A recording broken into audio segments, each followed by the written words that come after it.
The Henderson Manufacturing 40th Anniversary Gala drew 300 of the city's elite, investors, board members, and politicians, all bathed in gold light.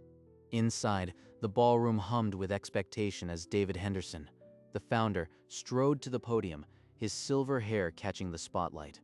Behind him, a banner in gold script read Henderson Manufacturing, 40 years strong, a declaration that felt more like a question tonight. Ladies and gentlemen, tonight I announce the future of this company. Effective Monday, my son Jonathan will be named Chief Executive Officer. 3 months too late. He has no idea the future arrived without him. He really went through with it, promoting the one sibling who can't account for half his expense reports. Jonathan stood, raising his champagne flute with a practiced grin, as if the applause were a debt long owed. Jonathan has been by my side for 6 years, learning every gear and ledger. He is ready. At last. Dad never even considered her. This is my kingdom now. 156 investors applauded. But at table 11, pushed nearly to the kitchen doors, Mary Whitmore's smile never reached her eyes.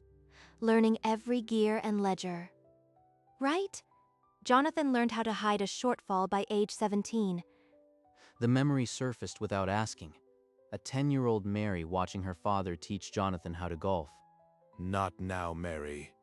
This is business. Go help your mother with the canapes. In her modest childhood bedroom, trophies from science fairs gathered dust, achievements her father never acknowledged. Meanwhile, Jonathan's milestones were celebrated with fanfare that echoed through the whole neighborhood. One day this company will be yours, son. You were born to lead it. Mary paid for her MBA herself, nights waitressing, weekends grading, while her father never attended a single lecture. They'll never applaud unless I build a stage of my own. Tonight, I'm stepping onto that stage, and they won't see it coming. In the gala mirror, her reflection held no anger, only the sharp contour of a woman who had stopped waiting for permission. Jonathan has never missed a quarterly target. His loyalty to this company is absolute. He treats it like his own. Jonathan tipped his glass toward his father with the lazy confidence of a man who had never been seriously questioned. Mary's mind drifted to a rainy Tuesday 3 months earlier, when an anonymous server log error flagged a procurement payment to a shell vendor. $284,000, routed through 4 accounts, all traceable to my brother. She didn't confront him. She forwarded the audit trail to a secure server, adding it to a quiet folder labeled only with a date. Now, under the amber chandeliers, Mary's hand tightened around the stem of her wine glass until her knuckles whitened. He could have started his own venture, but he chose to breathe this company's air. That's the kind of man you want at the helm. If Dad ever sees the procurement accounts, I'll just blame the old CFO. They'll believe me. They always do. He stole from the company he's supposed to lead, and my father still chose him over me. She had built a file thick enough to sink a boardroom. Tonight, she would wield it like a scalpel, not a hammer. The plan was born months earlier, in a conference room where Mary and Patrick faced a wall of skeptical bankers. He stole from us twice, and Dad still handed him the company. I'm done waiting. Whitmore Capital is formed and the debt financing is locked. The bank just needs your signature. For 6 weeks, they operated behind a paper facade, meeting investors and partners who never learned her surname. On August 12th, the final wire transferred. Henderson Manufacturing was acquired in a leveraged buyout. I own the company my father built, and he has no idea. The buyout closed on August 14th, without a whisper reaching Henderson headquarters. 3 months I've waited, letting them believe Jonathan was the heir. Tonight, I'll correct that. The memory dissolved back into the present, where David was still praising the son who had never earned it. Mary uncurled her fingers from the wine glass, a calm settling in her chest like an engine finally engaged. David raised his glass, his voice a velvet thunder that silenced even the servers. To my son Jonathan, the new CEO. May he lead Henderson Manufacturing into its next 40 years with the same fire that built it. 156 guests rose in a wave of approval, but Mary remained seated, her back against the blue-lit wall and her glass untouched. Now, Mary? Before they drink and the window closes. His fingers pressed her forearm, a single pulse of encouragement. Then he sat back. One breath. Then I shatter this dynasty from the inside. She stood, the chair's legs scraping against marble, the sound sharp as a slap in the sudden hush. Heads turned from nearby tables, confusion rippling outward like a stone disturbing still water. Behind her, Patrick's neutral expression gave way to the faint, knowing smile of a lawyer who had already won.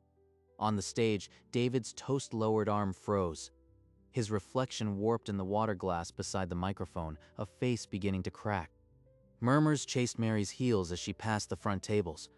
No one had seen a Henderson daughter move like this in public. Mary, what are you doing? This is not the time. What is she doing? Dad warned her to stay out of sight tonight. The investors clinked their glasses nervously. Something was wrong. The founder's daughter didn't belong in the spotlight. Just 10 more steps. Then every lie in this room collapses. Security? Can someone? This is a private toast. No one moved. Mary's heels echoed on the stage stairs, a countdown no one could stop. Mary, I don't know what grievance you're indulging, but we have guests. Sit down. If she mentions the accounts, I'll call her a liar. Nobody will believe her over me. Mary stopped beside her father, close enough to smell the fading notes of his cologne. The microphone waited. Mary reached past David and lifted the microphone from his unresisting fingers. Ladies and gentlemen, before we toast, I have a small announcement of my own to make. There's been a clerical oversight regarding my brother's new role, an issue that requires immediate clarification. The word clerical hung in the air, heavy with unspoken meaning. The string quartet's last note faded into silence. Mary, this is not the place. Whatever office error you've found can wait until Monday. I'm afraid it can't, Dad, because it directly concerns who has the authority to run this company. Jonathan's champagne flute slipped from his fingers and shattered on the white linen, a sharp crack that drew every eye. She wouldn't. Not here. Not in front of the whole board. So if everyone could bear with me for just a moment, I'll explain why tonight's announcement was made in error. The ballroom fell so silent that the hum of the chandeliers became audible. No one was drinking now. Jonathan cannot be CEO of Henderson Manufacturing because on August 14th, the company was acquired in a leveraged buyout. The acquiring entity is Whitmore Capital. I am its managing partner, and I am the owner. The words landed like a controlled detonation. Gasps rose from the investors, then stunned silence swallowed the hall. David's hand groped for the podium, his face draining of color as if the stage lights had dimmed on him alone. The transaction closed 3 months ago. Every document is filed, every dollar accounted for. She bought the company. He's a figurehead. I'm a figurehead. That's impossible. I would have known. The board would have stopped it. Mary met her father's eyes and held them. No tremor, no retreat. The board didn't know because I bought them out, Dad. Quietly, legally, and completely. The chandeliers seemed to flicker. In the stunned ballroom, the dynasty that David Henderson built was no longer his. David lunged for the microphone, but Mary simply stepped back, her voice unwavering. But before anyone thinks this ends with the buyout, there's a far more pressing issue to address. An audit found $284,000 missing from procurement, linked to Jonathan. Jonathan's face collapsed. He looked at his father, then the door, panic rising. No. I can fix this. Dad will fix this. He always does. David stood speechless. The golden boy was a thief, and every investor now knew it. He has until Friday to repay, or the police will be notified. She paused, letting the weight of the deadline settle over the ballroom like a shroud. Dad, your retirement package vests in 2027. I'd hate to accelerate it. Enjoy the evening. She placed the microphone on the podium and walked back to her table, the string quartet starting nervously.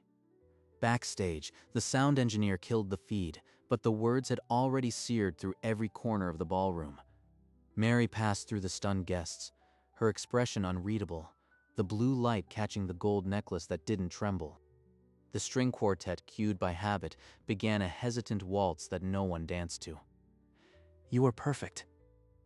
Every camera caught the exact moment his face broke. He'll never underestimate me again. None of them will. Jonathan pulled David into the wings, his face twisted with fear and fury, demanding answers before the door even shut. Dad, do something. She can't do this to us. On the stage, the abandoned podium glowed under the lights, the banner still reading 40 years strong. That was surgical. Now the real work begins. They finally see me. Next, I'll take the one thing he loves more than the company. In the service corridor, David grabbed Jonathan by the lapels, his voice a raw scrape. $284,000, Jonathan. You bled my company. You made me a fool. Dad, she's twisting the numbers. That money was a float for supply chain delays. You know me. I know you, and right now I don't recognize the man in front of me. Patrick had prepared the binders weeks ago.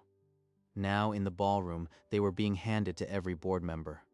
Each folder bore the Whitmore Capital seal and the August 14th date, irrefutable. A longtime family friend closed his folder and refused to meet David's eyes. Through the stage curtain, David watched his allies turn their backs. 40 years. And she dismantled me in 10 minutes. The boardroom buzzer sounded. The takeover was no longer a secret, it was governance. Investors filtered out in clusters, avoiding the Henderson table. The founder they'd toasted was now contagion.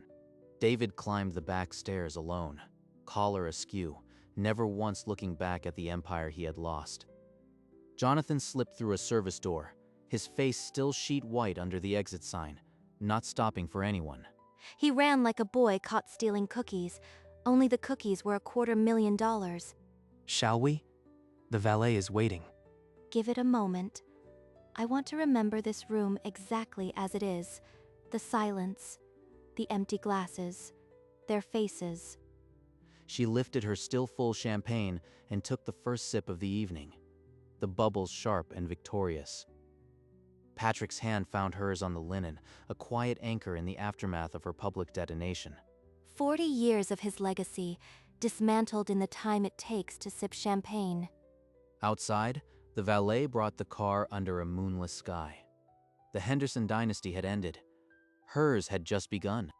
By 9 the next morning, Mary Whitmore sat at the head of the boardroom table, a position no woman in her family had ever occupied. Effective immediately.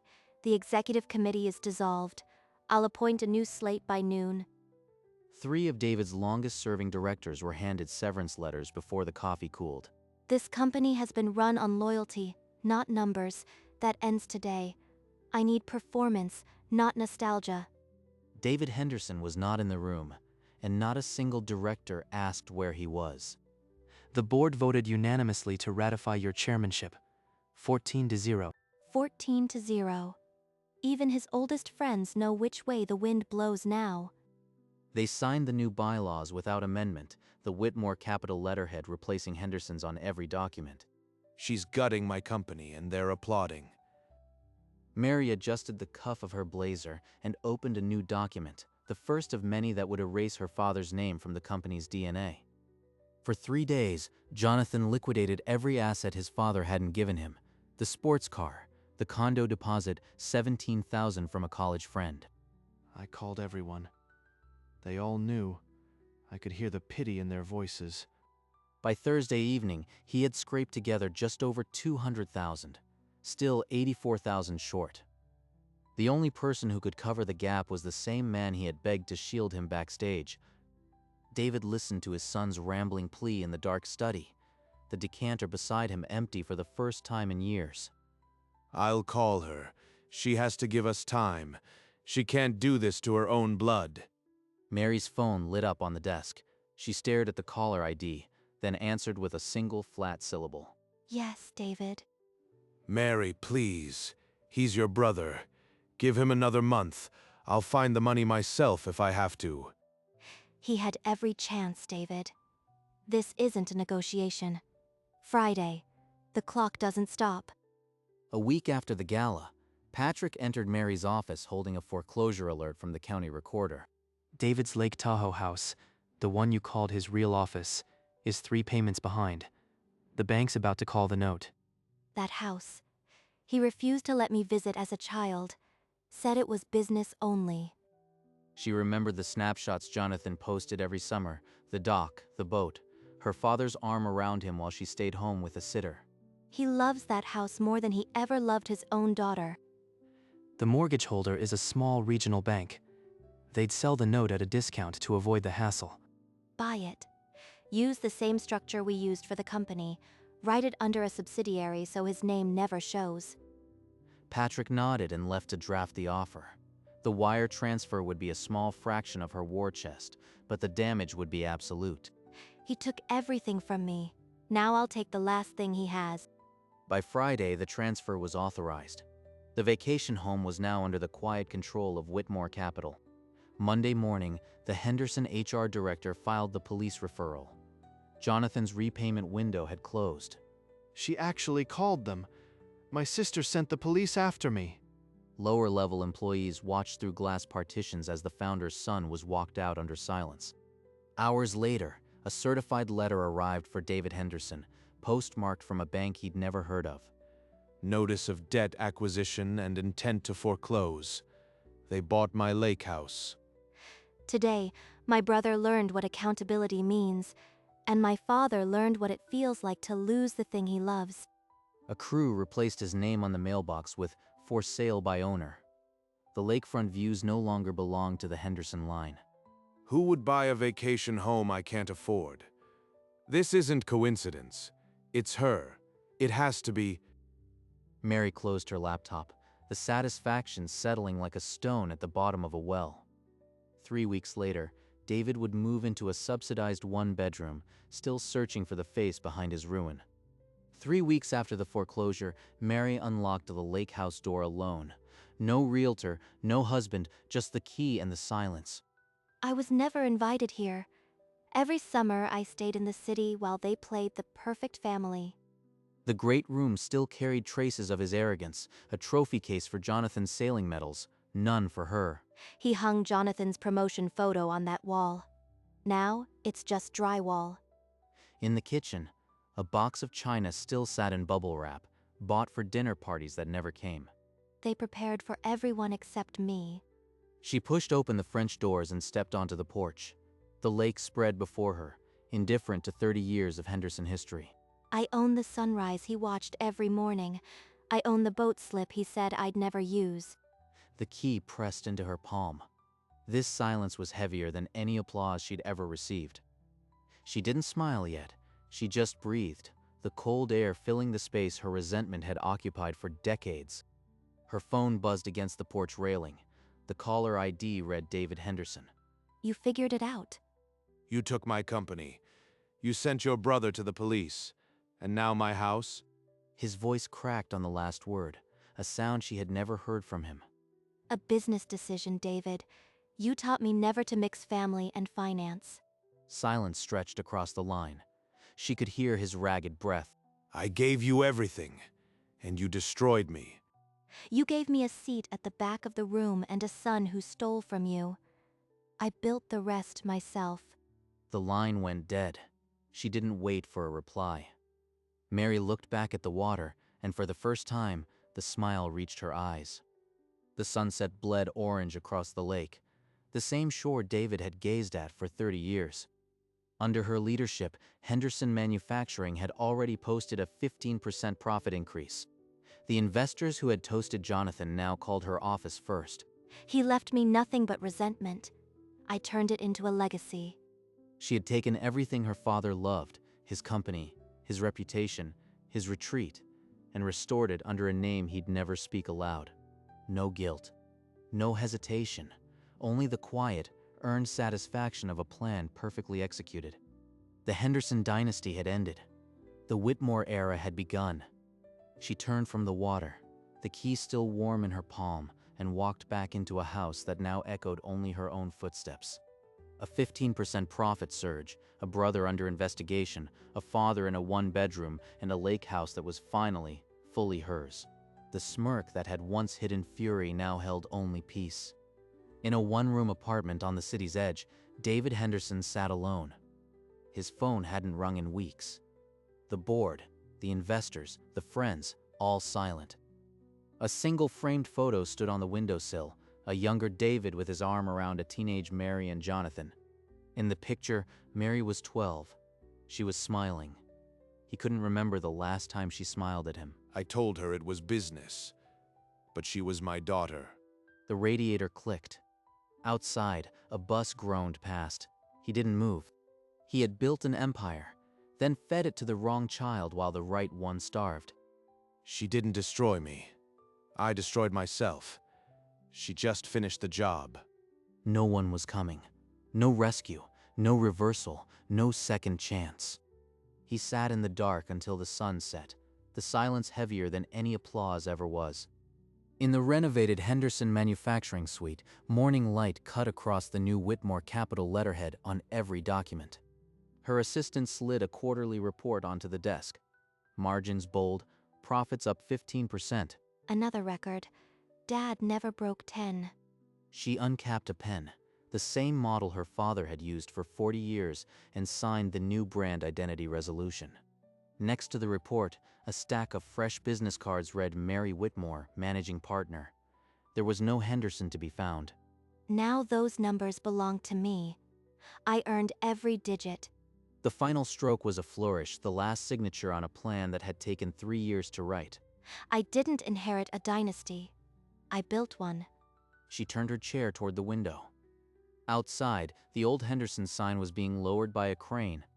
Inside, Mary Whitmore opened a new file labeled Acquisitions and began to write again.